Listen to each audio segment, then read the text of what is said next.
Hello, I'm here to talk to you about my local magazine front cover. Here at the bottom, you can see that was a piece of advertisement, including the one at the top right. I thought that advertisement would be a key concept to creating a realistic um, local newspaper front cover. At the bottom here, you can see that I created shapes and then moulded them to create a simplified version of a human. This is similar to my lettering, where I've created a bevel and a shadow to make it seem as realistic as possible. Beneath, it includes all the information that a normal advertisement would, and a couple of photos to really give it that oomph of realism. At the top here, it's just a simple, small advert for a local cab service, which I thought was very typical of the local newspapers. Then I decided to look at my masthead, which I spent a lot of time on just moving slightly and just change the position, because these little details can really emphasise your quality of your local newspaper. As you can see, I included the antler and the dark green house colour lettering, which was included earlier on in my blog, and it also contains the website, the date and price where sold. A common occurrence through some local newspapers was this win a family ticket, or win a trip to, or visit a day here. And I thought that was a great selling point, because especially as a family ticket, these are local newspapers, all going to people with families, and a place like Thorpe Park I thought was really, really realistic.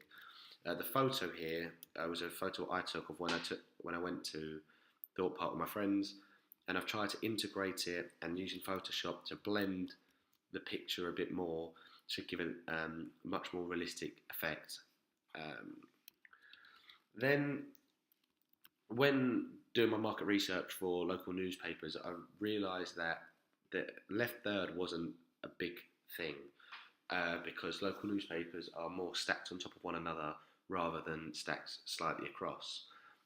This was affected with my inside column here, because I didn't want to flood my front cover with loads of articles and loads of writing, so I decided that I wanted an inside column which just lists the other possible articles inside.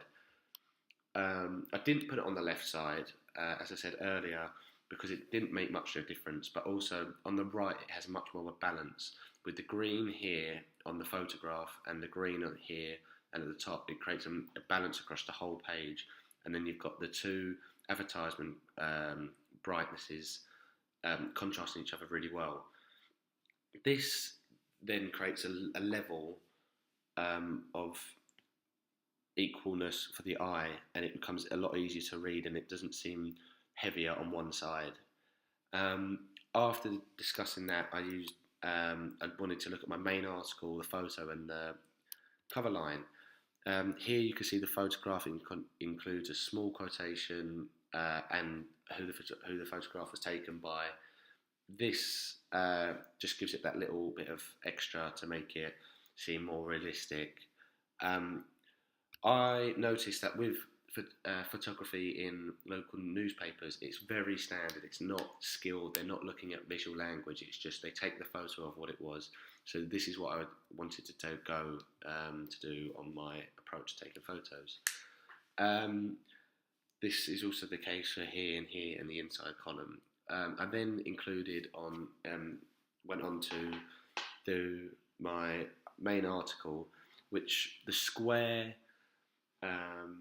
font layout is something that you really have to focus on, because it's one those small details which can really make your local newspaper realistic. And as you can see here, with the occasion where the spaces in between, that's very much a local newspaper, and newspaper for that matter, style.